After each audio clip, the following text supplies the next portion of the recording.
다음은 열정과 패기로 똘똘 뭉친 대학생들을 만나봅니다. 캠퍼스 성공시대 김주희 아나운서. 네, 오늘 만나볼 주인공은요. 별명이 홍반장이라고 합니다. 어디선가 누군가에게 어떤 일이 생기면 그 어김없이 나타나서 일을 싹 이렇게 해결해주기 때문에 별명이 홍반장이라고 하는데, 자, 캠퍼스를 눈비는 홍반장의 정치를 지금부터 함께 만나보시죠. 네.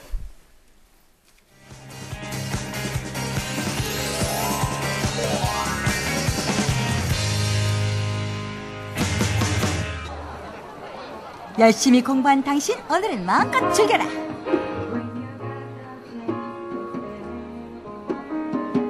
캠퍼스 최고의 낭만, 모두를 설레게 하는 오늘은 바로 축제.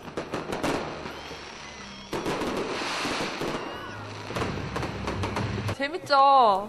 축제인데 사람들이 다 이때를 기다렸잖아요. 축제는 막을 내리고 모두 아쉬움을 뒤로하고 발길을 돌립니다. 그런데 축제가 머물고 간 자리를 지키고 있는 한 남자가 있습니다. 혼자서 캠퍼스 곳곳을 돌며 청소를 하고 있는데요. 위원이신가 봐요? 아니요.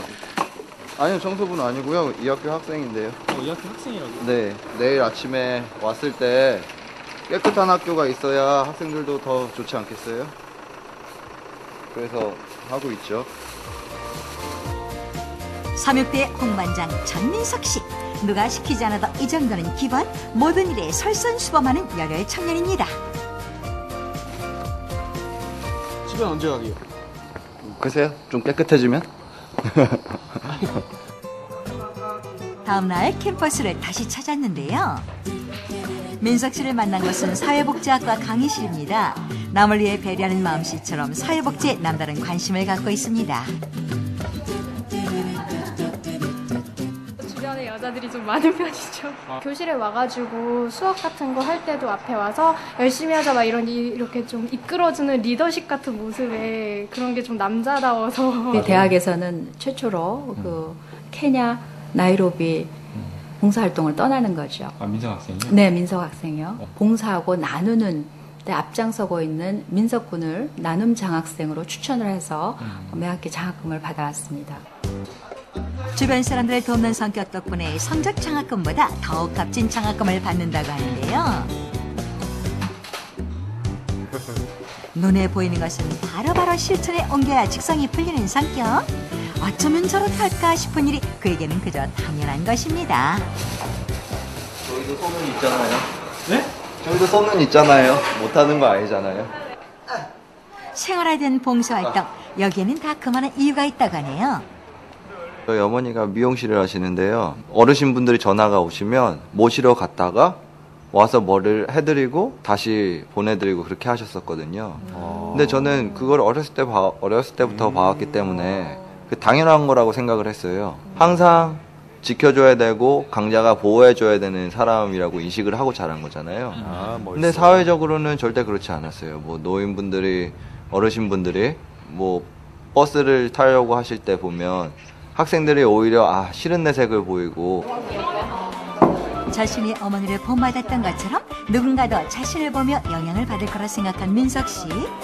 캠퍼스 곳곳에 친절 바이러스를 퍼뜨리기 위해 조맹무진 활약합니다. 그날 오후 한 통의 전화를 받았는데요.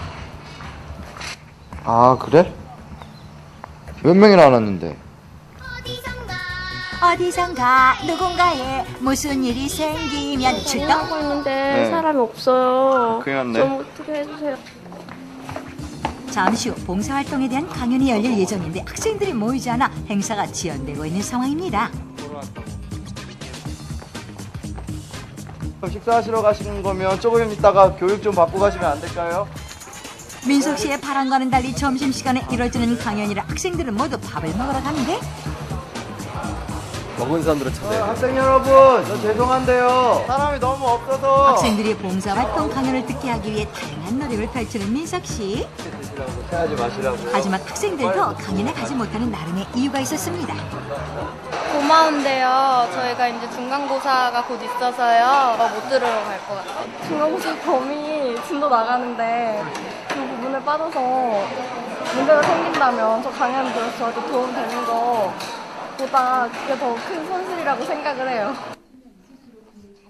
중간고사와 취업 준비로 바쁜 학생들. 그 때문에 봉사활동 강연을 뒤로 한 것인데요. 하지만 민석 씨는 이런 상황이 아쉽기만 합니다. 취직을 위해서 취직하면 또 다른 공부를 하고 뭐 취직하고 나서 나중에 회사에서 나오더라도 또 다른 공부를 하고 그게 아니거든요. 학교에서 가르치는 거는 뭐 지식도 될 수 있겠지만 지식 학문이 될 수 있겠지만 더욱 중요한 거는 인성이라고 생각을 합니다. 성균관 같은 경우에는 뭐 한글을 만들었을 때 그 한글을 자기네들을 위해서 쓰인 게 아니라 백성들을 위해서 만들었다고 했거든요. 결국엔 상아탑이라는 존재는 자기 지식뿐만 아니라 그 지식을 이용해서 남에게 베푸는 것에 있다고 생각을 해요. 소개 한번 해보세요. 젊은이들이 설선시범에서 남을 배려하자는 민석 씨의 마음. 그 마음을 전하고자 오늘은 특별히 뭔가를 준비 중인데요. 훈장부터 아이디어가 아주 독특하네요. 학생들 많이 모여 있고요. 학생 열의를 어떻게 자원봉사로 넘겨볼까 뭐 이런 생각. 남을 위해 봉사하는 것이 얼마나 즐거운지 몸소 보여주고 싶었던 민석 씨 특별 공연을 준비했는데요. 드디어 무대 오를 시간. 곰돌이 깜짝 등장에 수많은 학생들의 기대가 쏟아집니다.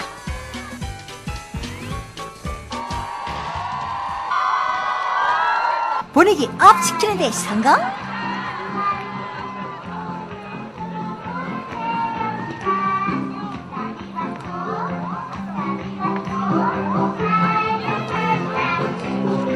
앙증맞은 춤으로 수천 명의 시선 집중. 봉사의 즐거움을 알리기 위한 방법에는 여러 가지가 있지만 이렇게 코믹 공연을 선택한다는 깊은 뜻이 숨어 있습니다. 웃기세요? 아, 감사합니다. 제가 지금 여러분께 웃음을 선사해드렸는데요. 지금 제가 더 큰 웃음을 선사해드릴 동영상을 하나 준비를 했거든요. 봉사활동을 담은 동영상. 코믹 댄스보다 봉사활동이 더 큰 웃음을 줄 수 있다는 민석 씨의 마음이 담겨 있습니다. 열심히 여러분 앞에서 땀 흘린 것보다 저 봉사활동에서 땀을 흘리는 것이 더 많이 행복하고 더 즐겁고 웃음이 넘치는 일이 될 겁니다. 도움이 필요한 곳이면 어디든 달려가는 민석 씨. 따뜻한 세상을 만들기 위해 노력하는 당신을 응원합니다. 네, 나눔과 봉사의 마음이 널리 빨리 퍼졌으면 좋겠습니다. 네. 민석 군 정말 박수를 보내고 싶죠? 예. 네, 생방송 수의 오늘 순서 마치겠습니다.